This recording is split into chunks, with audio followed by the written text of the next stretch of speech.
Hi viewers, welcome to our channel. ప్రస్తుతం మనతో పాటు భరద్వాజ్ గారు సీనియర్ జర్నలిస్ట్ ఉన్నారు. వారితో ఒకసారి మాట్లాడదాం. సార్ నమస్కారం. నమస్తే అండి. సార్, ఇవాళ వైఎస్ఆర్ గారి 75వ జయంతి. సో ఇద్దరు కొడుకు అండ్ కూతురు కూడా వేరువేరు శిబిరాల్లో ఘనంగా ఆయన బర్త్డేని సెలబ్రేట్ చేసుకోవడం మనం చూస్తున్నాం సార్. అయితే ఈ నేపథ్యంలో వైఎస్ఆర్ గారి రాజకీయ ప్రస్థానం గురించి మీ మాటలో ఏం చెప్తారు?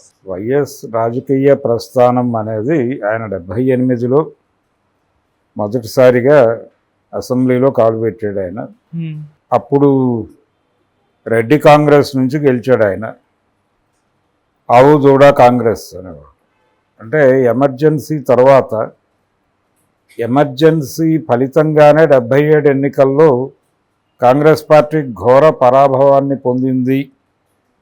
దానికి కారణం ఇందిరాగాంధీ గారు ఆవిడ పరిపాలనలో తీసుకున్న నిర్ణయాలు, పర్టికులర్గా అలహాబాదు కోర్టు జడ్జిమెంటు, వీటన్నిటినీ పరిగణనలో తీసుకుని ఆవిడ్ని కట్టడి చేసే ప్రయత్నం అప్పటి పార్టీ అధ్యక్ష బాధ్యతలు చూస్తున్నటువంటి బ్రహ్మానంద రెడ్డి గారు కొన్ని చర్యలు తీసుకోవటం, ఆవిడని పార్టీ నుంచి బయటకు పంపించటం, బహిష్కరించారు. ఆవిడ బయటకు వెళ్ళిపోయి కాంగ్రెస్ పెట్టారు, హస్తం కాంగ్రెస్. ఓకే. ఆ సంవత్సరం అంటే 78లో 77 ఎన్నికలప్పటికీ అసెంబ్లీ ఎలక్షన్ లేవు, పార్లమెంట్ ఎలక్షన్స్ మాత్రమే జరిగినాయి. పార్లమెంట్ ఎలక్షన్స్లోనే జనతా పార్టీ ప్రభుత్వం ఏర్పడింది. కాంగ్రెస్ పార్టీ ఆంధ్రప్రదేశ్ నుంచి ఎక్కువ మంది ఎంపీలను పంపింది కాంగ్రెస్కి. ఇక్కడ కేవలం ఒకే ఒక్క సీటు జనతా పార్టీ గెలుచుకుంది. అది నీలం సంజీవ్ రెడ్డి గారు గెలిచి స్పీకర్ అయ్యాడు. ఆయన తర్వాత రాష్ట్రపతి అయ్యాడు. నీలం సంజీవ్ రెడ్డి గెలిచినటువంటి నంద్యాల తప్ప మిగిలిన అన్ని ప్రాంతాల్లోనూ కాంగ్రెస్ స్వీప్ చేసింది పార్లమెంట్ ఎలక్షన్స్లో. 78లో జరిగినటువంటి అసెంబ్లీ ఎలక్షన్స్లో కాంగ్రెస్ స్వీప్ చేసింది. కాంగ్రెస్ స్వీప్ చేసి వెంగళరావు గారి ప్రభుత్వం పోయి ఆ స్థానంలో చెన్నారెడ్డి గారి ప్రభుత్వం ఏర్పడింది. నిజానికి ఆ ఎన్నికల్లో తనకు చాలా ప్రాధాన్యత లభిస్తుంది అని నాదెండ్ల భాస్కర్రావు గారు అనుకున్నాడు. అంటే 77 తుఫాను సందర్భంగా ఆంధ్రప్రదేశ్ పర్టికులర్గా దివిసీమ పరామర్శకు వచ్చినటువంటి ఇందిరాగాంధీకి వెంగళరావు ప్రభుత్వం తీవ్రంగా అవమానం కలగజేసింది. ఆ అవమానం జరిగిన సందర్భంలో ఆవిడని సపోర్ట్ చేస్తూ ఆవిడకి వెన్నుజన్నుగా ఉండి ఆ పర్యటన సక్సెస్ఫుల్గా నడిపినవాడు నాదెండ్ల భాస్కర్రావు. దివిసీమ పర్యటన ఆ సందర్భంగా తనకు చాలా ప్రాధాన్యత లభిస్తుంది కాంగ్రెస్ లో అనుకున్నాడు ఆయన. కానీ ఇందిరాగాంధీ గారు ఆవిడ లెక్కల ప్రకారం ఆవిడ చెన్నారెడ్డిని యాప్ చేసుకున్నారు. చెన్నారెడ్డి సీఎం అయ్యాడు. ఆ సందర్భంగా ఏర్పడిన అసెంబ్లీలోకి వైఎస్ రాజశేఖర రెడ్డి గారు మొదటిసారి ఆవు దూడ కాంగ్రెస్ తరఫున ప్రవేశించారు. అక్కడి నుంచి ఆయన ఎంటర్ అయిన రోజే ఆయన మనసులో ముఖ్యమంత్రి కావాలి అనేటువంటి ఒక ఆలోచించి అప్పటి నుంచి ప్రతి జిల్లాలోనూ ఇద్దరిని కాంటాక్ట్ చేసి తనతో స్నేహితులుగా ఉండేలాగా చేసుకోవడం మొదలుపెట్టాడు. అందులో భాగంగానే చంద్రబాబు నాయుడుతో కూడా స్నేహంగా ఉండేవాడు ఆయన. ఈయన అప్పుడే ప్రవేశించాడు అదే సంవత్సరం. కాకపోతే ఈయన హస్తం కాంగ్రెస్ నుంచి ప్రవేశించాడు, ఆయన ఆవుదూడ కాంగ్రెస్ నుంచి ప్రవేశించాడు. ఆ తర్వాత కొద్ది రోజులుగా బ్రహ్మానంద రెడ్డి గారు విలీనం అయిపోయాడు. ఆ కాంగ్రెస్ ఇంకా ఈ కాంగ్రెస్ రెండు కలిసిపోయిన ఆవుదూడ కాంగ్రెసు, హస్తం కాంగ్రెసు. ఆ తర్వాత ఆవుదూడ అనే గుర్తు లేకుండా పోయింది. ఈ పరిణామంలో వీళ్ళిద్దరూ చాలా స్నేహంగా ఉండేవారు. స్నేహంగా ఉండటం మాత్రమే కాదు, అంటే చంద్రబాబు నాయుడు గెటప్ ఎలా ఉండాలి, ఏ కాస్ట్యూమ్ వేయాలి దగ్గర నుంచి ఆయనే డిజైన్ చేశాడు వైఎస్ రాజశేఖర రెడ్డి. అలాగే ఈయన మొదటిసారి కారు కొనాలి అనుకున్నప్పుడు తను సపోర్ట్ చేసి ఫైనాన్షియల్గాను, అలాగే ఆ కారు కొనడానికి సంబంధించి ఆ ఫైనాన్స్ ఏర్పాట్లు ఇవన్నీ ఆయనే చూసుకున్నాడు. చూసి చంద్రబాబు నాయుడు గారు మొదట కారు కొన్నది వైఎస్ సౌజన్యంతో సహకారంతో అనుకోవచ్చు. ఇది కూడా రికార్డెడే. వి హనుమంతరావు గారిని అడిగితే చెప్తాడు ఈ కథ. ఇలా మొదలైనటువంటి ప్రయాణం వైఎస్ది. తర్వాత ఆయన కాంగ్రెస్లోనే కొనసాగాడు. కాంగ్రెస్లోనే రకరకాల ఇబ్బందులకి గురయ్యాడు, అవమానాలు పడ్డాడు. నిజానికి 89లో కాంగ్రెస్ పార్టీ తెలుగుదేశం ప్రభావం నుంచి బయటపడి విజయం సాధించింది. అంటే రాష్ట్రం తెలుగుదేశం ప్రభావంలో ఉంది అప్పటికి. 2 ఎన్నికలు వరుసగా గెలిచింది టీడీపీ. 3వ ఎన్నిక కూడా గెలిచేయబోతున్నాను అని అనుకుంది. ఎన్టీ రామారావు గారు 3వ ఎన్నిక కూడా గెలిచి హ్యాట్రిక్ కొట్టబోతున్నారు అని అనుకున్నాడు. ఈ మధ్య ఖమ్మంలో జరిగినటువంటి సభలో తెలంగాణ అసెంబ్లీ ఎన్నికల సందర్భంగా కేటీఆర్ గారు ప్రస్తావించాడు ఇది. కేసీఆర్ గారి గురువు ఎన్టీ రామారావు గారు హ్యాట్రిక్ కొట్టలేకపోయాడు, కానీ ఆయన శిష్యుడు హ్యాట్రిక్ కొట్టబోతున్నాడని చెప్పాడు ఆయన. అది జరగలేదు. ఆ రోజున అది జరగలేదు. 89 ఎన్నికల్లో తెలుగుదేశం ఓడిపోయి కాంగ్రెస్ గెలిచి మళ్ళీ చెన్నారెడ్డి గారే ముఖ్యమంత్రి అయ్యాడు. అయితే వైఎస్ రాజశేఖర రెడ్డి గారి పేరు అప్పుడు కూడా ఎజెండాలోకి వచ్చింది. ఆ తర్వాత చెన్నారెడ్డి గారి ప్లేస్లో నేదురుమల్లి జనార్దన్ రెడ్డి గారు ముఖ్యమంత్రి అయినప్పుడు కూడా వైఎస్ పేరు వినిపించింది. వైఎస్కి అవకాశం ఉంది అనే పేరు మాట వచ్చింది, కానీ అప్పుడు కూడా ఆయన్ని ఆ దరికి జారనివ్వలేదు. కారణం ఏంటంటే కేంద్రంలో ఉన్నటువంటి నాయకత్వం, అంటే ఢిల్లీ నాయకత్వంలో ఈయన వ్యతిరేకులు ఉన్నారు. కోట్ల విజయభాస్కర్ రెడ్డితో ఈయనకి గొడవ ఉండేది, రాయలసీమ గొడవ. అలాగే కోట్ల విజయభాస్కర్ రెడ్డి కొంత ఈయన్ని కంట్రోల్ చేసే ప్రయత్నం చేశాడు వైఎస్ని. ఓకే. దీంతో పాటు నరసింహారావు గారికి కొంత వ్యతిరేకత జొప్పించారు వైఎస్ మీద. ఇవన్నీ పనిచేసి నేదురుమల్లి జనార్దన్ రెడ్డి సీఎం అయ్యేటప్పుడు నేదురుమల్లి రాజ్యం నడుస్తూ ఉండగా ఆ తర్వాత మళ్ళీ ముఖ్యమంత్రి మార్పు నిర్ణయం, మళ్ళీ విజయభాస్కర్ రెడ్డి గారు వచ్చాడు. మళ్ళీ విజయభాస్కర్ రెడ్డి గారు వచ్చినప్పుడు కూడా వైఎస్ని కంట్రోల్ చేసే ప్రయత్నమే జరిగింది. ఈ క్రమంలో ఇన్ని ఇబ్బందులు ఎదుర్కొని కాంగ్రెస్లోనే ప్రతిపక్షంగా ముద్రపడ్డాడు. ఎందుకు మీరు వైఎస్ని కట్టడి చేయాలనుకుంటున్నారు అంటే ఆయన చెప్పిన అప్పటి రీజన్ ఏంటంటే వైఎస్ కొంచెం ఫ్యాక్షనిస్టు స్వభావం ఉన్నటువంటి కుటుంబం నుంచి వచ్చాడు. ఆయన్ని అంటే రౌడీ ఎలిమెంట్గా ప్రొజెక్ట్ చేసే ప్రయత్నం జరిగేది. ఓకే. ఆ ప్రయత్నం మాటున ఆయన్ని పక్కకు తప్పించే కార్యక్రమం నడిచేది. దీంతో అప్పుడు కూడా ఆయనకు అవకాశం దక్కలేదు. ఆ తర్వాత కోట్ల విజయభాస్కర్ రెడ్డి గారి చేతుల మీదుగా తిరిగి రామారావు గారికి అధికారం అప్పచెప్పారు 94. ఆ తర్వాత జరిగినటువంటి ఎన్నికల్లో చంద్రబాబు నాయుడు గారు గెలిచారు. దాంతో కాంగ్రెస్ పార్టీకి 10 ఏళ్ల పాటు అధికారానికి దూరంగా ఉండాల్సిన పరిస్థితి వచ్చింది. ఈ అధికారానికి దూరంగా ఉండి కాంగ్రెస్ తిరిగి అధికారంలోకి రావటానికి ప్రధానంగా కృషి చేసిన వాడు వైఎస్ రాజశేఖర రెడ్డి. వైఎస్ రాజశేఖర రెడ్డి పాదయాత్ర కావచ్చు, ఆ పాదయాత్ర కంటే ముందు ఆయన ఆంధ్రప్రదేశ్లో ప్రజలు ఏ సమస్యతో ముందుకొచ్చినా వెళ్ళి వాళ్ళకు అండగా నిలబడే ప్రయత్నం చేశాడు. ఇది ఒక రకంగా 89 ఓటమి తర్వాత ఎన్టీ రామారావు గారు అనుసరించిన పద్ధతి. ఆ పద్ధతి అనుసరించడం ద్వారా ఆయన తిరిగి అధికారంలోకి రాగలిగాడు. ఆ పద్ధతిని ఈయన అడాప్ట్ చేసుకున్నాడు వైఎస్ రాజశేఖర రెడ్డి. అడాప్ట్ చేసుకుని స్నో వైట్ భూములు గొడవ ఉంది చీరాల దగ్గర. అంటే స్నో వైట్ అనేటువంటి కంపెనీ, అక్కడ ఈ ఉప్పు పండించేటువంటి రైతులు ఉన్నారు. ఆ భూముల్లోకి స్నో వైట్ అనేటువంటి ఒక కంపెనీ ఎంటర్ అయిపోయి వాళ్ళందరినీ ఇబ్బంది పెట్టేటువంటి సందర్భంలో ఈ స్నో వైట్ వ్యతిరేక ఉద్యమం జరిగినప్పుడు వైఎస్ రాజశేఖర రెడ్డి వెళ్ళి అక్కడ కూర్చున్నాడు.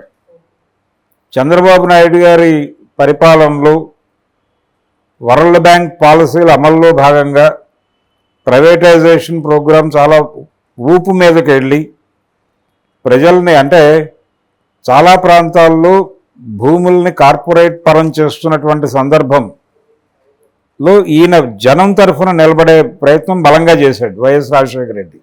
అది ఇండివిజువల్ కెపాసిటీలోనే చేశాడు ఆయన. ఈ క్రమంలో జాతీయ పార్టీని, ఒక ప్రాంతీయ పార్టీని ఎదుర్కోవాలనుకున్నప్పుడు దాన్ని కూడా ప్రాంతీయ పార్టీ లెవెల్కి తీసుకొచ్చేస్తే తప్ప కుదరదు అని ఒక కొత్త సిద్ధాంతాన్ని కాంగ్రెస్ పార్టీకి ఆయన రుచి చూపించి ఈ క్రమంలోనే 2004 ఎన్నికలకు వెళ్ళారు.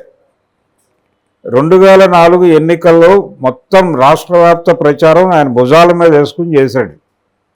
అయినప్పటికీ సీల్డ్ కవర్ రాజకీయం అనేది కాంగ్రెస్ పార్టీలో ఉండేది. ఎవరు సీఎం కావాలనేది ఢిల్లీ నుంచి అధిష్టానం సీల్డ్ కవర్లో పంపిస్తే దాన్ని ఓపెన్ చేసి సిఎల్పి లీడర్ వీరు అని ప్రకటించే పరిస్థితి. ఈ కండిషన్లో ఎవరి పేరు వస్తుంది అనేది చిన్న కన్ఫ్యూజన్. ఎన్నికల కంటే ముందు నుంచి 3 పేర్లు వినిపించినాయి. అప్పుడు ఎం సత్యనారాయణరావు, డి శ్రీనివాస్, వైఎస్ రాజశేఖర రెడ్డి. ఈ ముగ్గురులో అంటే వైఎస్, డిఎస్, ఎంఎస్ అనే వరుసలో ఒక ప్రోగ్రాం నడిచినప్పుడు ఎం సత్యనారాయణరావు గారు స్వయంగా విజయవాడలో ఐలాపురంలో ప్రెస్ మీట్ పెట్టి నన్ను ఈ రొంపిలోకి దింపకండి అన్నాడు. ఆ పేరు కట్ అయిపోయి 2 పేర్లే నిలబడ్డాయి, డిఎస్, వైఎస్ అని.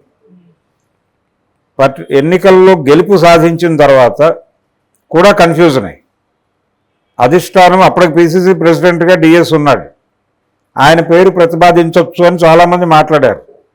అంటే పాత వైఎస్ వ్యతిరేకులు ఉన్నారు కాంగ్రెస్ పార్టీలో బలంగా, వాళ్ళందరూ కూడా దీన్ని ఈ ఆర్గ్యుమెంట్ని ముందుకు తీసుకొచ్చిన సందర్భంగా వైఎస్లో ఒక చిన్న ఆలోచన, ఒకవేళ నేను ఈసారి సీఎంను కాకపోతే ఎట్టి పరిస్థితుల్లోనూ కాంగ్రెస్ పార్టీని వదిలిపెట్టేసి ప్రాంతీయ పార్టీ పెట్టుకుని ఆ ప్రాంతీయ పార్టీకి సపోర్ట్గా ఒక పేపరు ఛానల్ పెట్టుకుని ఈ లెవెల్ డిజైనింగ్ జరిగింది ఆ శిబిరంలో.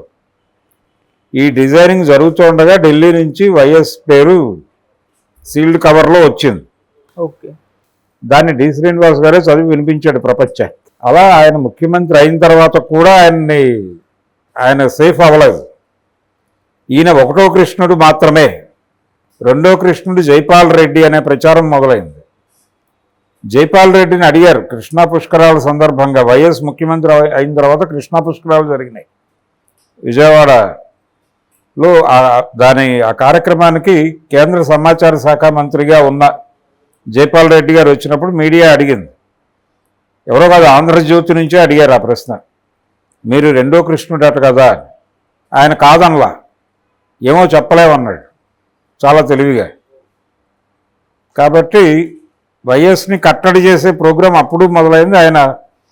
అప్పుడు నెమ్మదిగా ఆయనకు విషయం అర్థమయ్యి కాంగ్రెస్ పార్టీని ఉమ్మడి ఆంధ్రప్రదేశ్ వరకు ప్రాంతీయ పార్టీగా కుదించి నాకు అప్పచెప్పేయండి, టోటల్గా నేను చూసుకుంటాను, మీకేం కావాలో అది నేను సర్వ్ చేస్తాను అని అధిష్టానంతో ఒక ఒప్పందం తీసుకుని సామంత రాజ్యంగా మార్చాడు దీన్ని. కాంగ్రెస్ పార్టీ అక్కడి నుంచి వైఎస్ కేంద్రంగా మొదలైంది.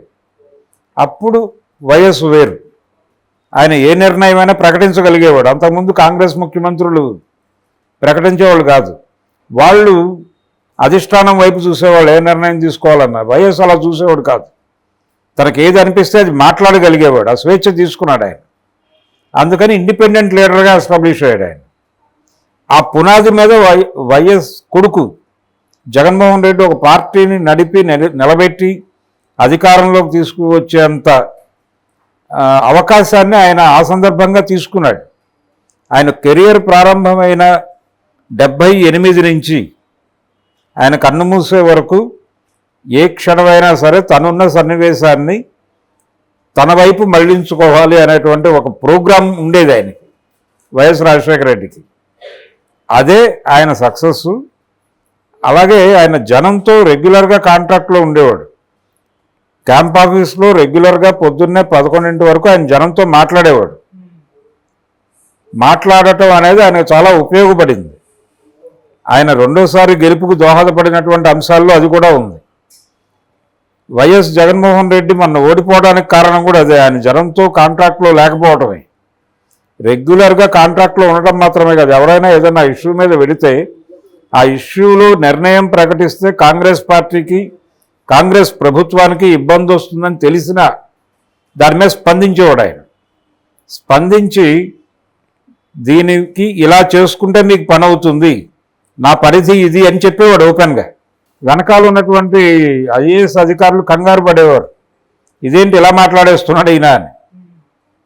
మనం చేయలేనప్పుడు వాళ్ళకి ఎలా చేసుకోవాలో చెప్పాలి కదా అనేవాడు ఈయన. అదొకొకసారి ఆయన పార్టీ ఆలోచనలను దాటి కూడా అవతల వాళ్ళకి సలహాలు చెప్పేవాడు. అలాగే డిపిప్ కుంభకోణంలో సూర్యుడి పేరు వచ్చినప్పుడు అతను ఆ రోజు గైర్హాజరయ్యాడు. మీడియా ముందుకు వచ్చాడు ఈయన. ఆ జనం అడిగారు, రిపోర్టర్లు అడిగారు, ఏంటంటే సూర్యుడు కనిపించడం లేదు అని. అదే ఇది వచ్చింది కదా ఈ స్కామ్ అతనికి, దాంతో కంగారు పడి వచ్చి ఉండడు, రమ్మని చెప్తాలేండి, ఇలాంటివి వస్తే తట్టుకుని నిలబడాలి కానీ తన అంటే నా సంబంధం లేదు అనేది ప్రూవ్ చేసుకోవాలి కానీ భయపడి పారిపోతే అలాగా అన్నాడు మీడియా ముందే. ఆ బయట ఇప్పటికీ దొరుకుతుంది. ఈ లెవెల్లో ఉండేది ఆయన గొడవ. అందుకని జనం అతన్ని అంటే ఏదైనా మాట్లాడగలడు, ఏదైనా సలహా చెప్పగలడు, ఒక రకంగా మొండి మనిషి అనే ఒక ఇమేజ్ సంపాదించుకుని దాని మీద తన సినిమా నడిపాడు ఆయన వైఎస్ రాజశేఖర రెడ్డి. అది అలాంటి ముఖ్యమంత్రులు మనకి కాంగ్రెస్ పార్టీలో కనిపించరు. ఇప్పుడు దాదాపు రేవంత్ రెడ్డి కూడా అదే పద్ధతిని అడాప్ట్ చేసుకునే ప్రయత్నం చేస్తున్నాడు. అందుకనే తెలంగాణలో కూడా వైఎస్ జయంతి సందర్భంగా అక్కడ ఛాయాచిత్ర ప్రదర్శన ఏర్పాటు చేశారు గాంధీ భవన్లో. దానికి వెళ్ళాడు ఆయన. ఇప్పుడు 4 సాయంత్రం మంగళగిరిలో జరగబోతున్నటువంటి జయంతి వేడుకల్లో పాల్గొనడానికి వెళ్ళాడు. అంటే వైఎస్ నమూనాని అడాప్ట్ చేసుకోవడం కోసం ఒక తహతహ కనిపిస్తోంది ఆయనలో. అంటే ఈ లెవెల్ అడ్మిరేషన్ కలిగించిన వాడు వైఎస్ రాజశేఖర రెడ్డి. అతని సక్సెస్ అది. అంటే ప్రతి జిల్లాలోనూ తనకి 2 స్నేహితులు ఉండాలి అనే కార్యక్రమంలో భాగంగా జక్కంపూడి రామ్మోహన్ రావు, కన్నా లక్ష్మీనారాయణ ఈ బ్యాచ్ అంతా అలా వచ్చింది. జక్కంపూడి రామ్మోహన్ రావు ద్వారా వంగవీటి మోహన్ రంగా కాంట్రాక్టు, రంగాతో కూడా సన్నిహితంగా ఉన్నాడు. అలాగే ఆయన హత్య సందర్భంగా కొన్ని వివాదాలు వచ్చినప్పటికీ తదనంతరమైన వెళ్ళి అక్కడ నిలబడి మాట్లాడగలిగాడు ఆయన. మాట్లాడి అంటే కాంగ్రెస్ పార్టీ హస్తం కూడా ఉంది ఆయన హత్యలో అనేది కదా వినిపించిన మాట ఆ రోజున. కానీ తను వెళ్ళి ఆ శిబిరంలో నిలబడి నెమ్మదిగా తన వైపు అటెన్షన్ని గ్రాప్ చేసుకోగలిగాడు వైఎస్ రాజశేఖర రెడ్డి. అది ఆయన టాలెంట్. అందుకని వైఎస్ ఆంధ్రప్రదేశ్ రాజకీయాలకు సంబంధించి ఒక సొంత గొంతు ఉన్నటువంటి కాంగ్రెస్ నాయకుడిగా ఆయన ఎప్పటికీ ఉంటాడు. ఎటువంటి ఇమేజ్ ఉన్నప్పటికీ ఆయన ముఖ్యమంత్రి అయింది తన కష్టంతోనే పార్టీని అధికారంలోకి తెచ్చాడు. తను కష్టపడే పార్టీని నడిపాడు. అలాగే ఆ తర్వాత జరిగినటువంటి ఎన్నికల్లో 2009 ఎన్నికల్లో యూపీఏ రెండోసారి అధికారంలోకి రావడానికి కూడా ఈయన కృషి ఉంది. కేంద్రంలో మన్మోహన్ రెండోసారి ప్రధాని కావడం వెనకాల కూడా వైఎస్ కృషి ఉంది. ఈ లెగసీని అంటే ఆయన ఏర్పాటు చేసినటువంటి ఈ పద్ధతిలోనే ఉన్నటువంటి ఆ బలాన్ని స్వీకరించి ఈయన పార్టీని నడపగలిగాడు జగన్మోహన్ రెడ్డి. కాకపోతే ఇప్పుడు ఎవరు లెగసీ ఎవరు కంటిన్యూ చేస్తారనేది చర్చ. ఇద్దరు ఆయన కూతురు కొడుకు ఇద్దరు చెరోవైపు ఉన్నారు. కాంగ్రెస్ పార్టీ నుంచి ఈవిడ చేస్తోంది, వైఎస్ఆర్సీపీ నుంచి ఆయన కూడా జయంతి వేడుకలు ఘనంగా నిర్వహించే ప్రయత్నం చేస్తున్నాడు అన్ని ప్రాంతాల్లో. వైఎస్ పేరు మీదుగా కాంగ్రెస్ పార్టీని రిఓపెన్ చేయాలి అనేటువంటి ప్రయత్నాల్లో కాంగ్రెస్ పార్టీ ఉంది. ఇప్పుడు ఏపీ కాంగ్రెస్ని రివైవ్ చేయాలి on the name of YS Rajasekhara Reddy అనే ప్రయత్నం. అది కేవీపీ రామచంద్రరావు గారు చెప్పినట్టుగా రేపు వచ్చే ఎన్నికల్లో అధికారంలోకి రాబోతోంది కాంగ్రెస్ అనే మాట. ఇప్పుడు వైఎస్ఆర్సీపీలోకి వెళ్ళిపోయిన క్యాడర్ను వెనక్కి లాక్కొచ్చే పనిలో, వైఎస్ఆర్ని వినియోగించుకునే పనిలో కాంగ్రెస్ పార్టీ ఉంది. ఏ మేరకు సక్సెస్ అవుతారనే దాన్ని బట్టి ఉంటుంది. వైఎస్ పద్ధతుల్ని సరిగా పాటించకపోవడమే జగన్మోహన్ రెడ్డి ఓటమికి కారణం. దాన్నే ఆయన తెలుసుకుని తిరిగి తండ్రి మార్గంలోకి వస్తే లెగసీ కొనసాగుతుంది ఆయన పేరుతో, లేకపోతే కష్టమే. ఆ ధోరణి ఇంకా కనిపించట్లేదు ఆయనలో. వైఎస్ తన వైపు నుంచి ఏదైనా మిస్టేక్ జరిగితే దాన్ని ప్రజల ముందు అంగీకరించడానికి పెద్దగా మొహమాట పడేవాడు కాదు. 2-3 సందర్భాల్లో చూసాం అది. జగన్మోహన్ రెడ్డి గారి దగ్గర ఆ లక్షణం కొరవడింది. ఈ రోజుకి ఆయన తను కన్ఫెస్ అవడానికి ఇబ్బంది పడుతున్నాడు. ఇలా ఉంటే కుదరదు. విమర్శ, ఆత్మవిమర్శ రెండూ రాజకీయ నాయకుడికి అవసరం. దానిలో విమర్శ మాత్రమే నాకు కావాలి, ఆత్మవిమర్శ చేసుకోను అంటే కుదరదు. కొన్ని సందర్భాల్లో ఆత్మవిమర్శ చేసుకోవాల్సిన అవసరం ఉంటుంది. బహిరంగంగా ఆత్మ పరిశీలన చేసుకోవాల్సినటువంటి సందర్భం ఉంటుంది, దాన్ని యాక్సెప్ట్ చేయగలగాలి పొలిటీషియన్. చంద్రబాబు నాయుడే చేసుకున్నాడు, ఏం చేసుకోవడానికి ఏమిటి ప్రాబ్లం? అందుకని ఇలా అనేక పద్ధతుల్లో రాజశేఖర రెడ్డి గుర్తుంటాడు తెలుగు వారికి. 75వ జయంతి, వారి పిల్లలిద్దరి భవిష్యత్తు ఏంటి అనేది వచ్చే ఎన్నికలు నిర్ణయిస్తాయి. Okay, thank you so much sir. Thank you.